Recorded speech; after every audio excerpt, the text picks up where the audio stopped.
In our first shot placement video, we went over the basics on how to determine where to aim to place your arrow within the vitals of a deer.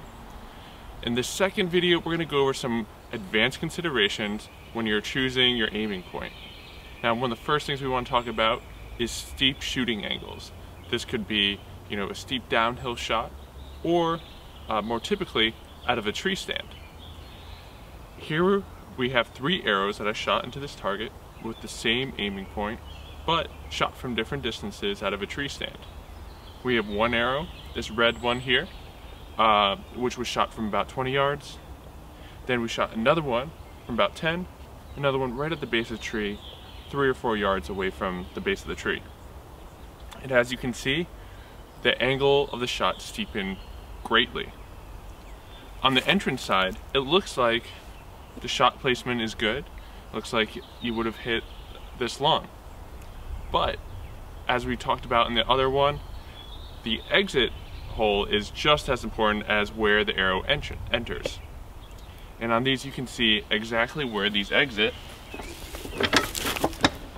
So starting with the 20-yard shot, it enters right here, mid-body, and exits just a couple inches lower than the entrance point. That shot would have resulted in a double lung hit, and you would have found this deer very quickly.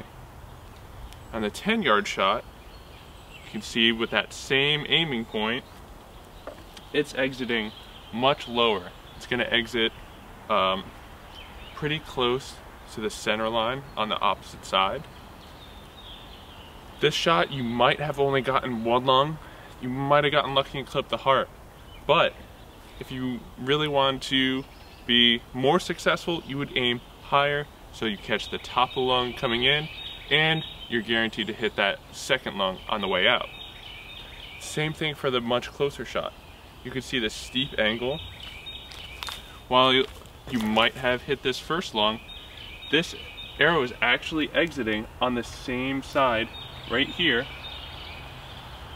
as it was shot. So there's no chance that you're going to hit that second lung. And a 1 lung hit is bad news. That's not what you're looking for. A deer can survive for a long time on 1 lung, and likely it would get away. It's a very hard blood trail to follow. So when you're shooting out of a steep angle, you want to keep in mind that as that angle steepens, you want to aim a little bit higher up, and eventually you're going to get to a point where you're aiming too high in the chest cavity. 1 second. Once you're aiming too high in the chest cavity and closer to the spine, that's when you want to wait for that deer to get farther away from the tree or farther away from you to help that angle so you can hit both of those lungs. Now, arrows don't fly in a straight line. They have a parabolic arc to them. So shots like this, where you have a deer and an opening to its vitals, but you have these branches in the way, you might be wondering, how do you determine if your arrow is going to hit that branch on its way to the animal? The quick and easy way to do that is, for example, let's say that deer is at 30 yards and this branch right here is 20 yards away from you. What you would do is you would place your 30-yard pin on the animal, and you would see if your 20-yard pin was close to this branch. In the article that accompanies this video, we interviewed Randy Ulmer, who, if you don't know who that is, definitely Google it. He's a legend of both professional archery and bow hunting. Now, we asked him his opinion on walking versus standing shots. And he said that if a deer or an animal is close, let's say inside of 20 yards, he actually prefers taking a walking shot. Now again, if that animal is walking slowly, not running. And he said to execute a walking shot, you just have to lead the animal a little bit. He said inside of 20 yards, usually that's about 3 inches.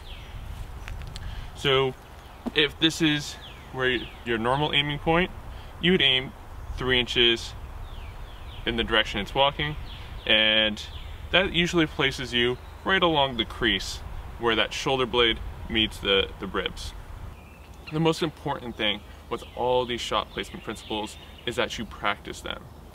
Get out there, and when you're practicing, make your practice very realistic, and go through your decision-making process of where you're going to aim on the animal for the best possible kill. And then evaluate your shots, just like what we did earlier with that tree stand exercise, and you'll have much more success in the field.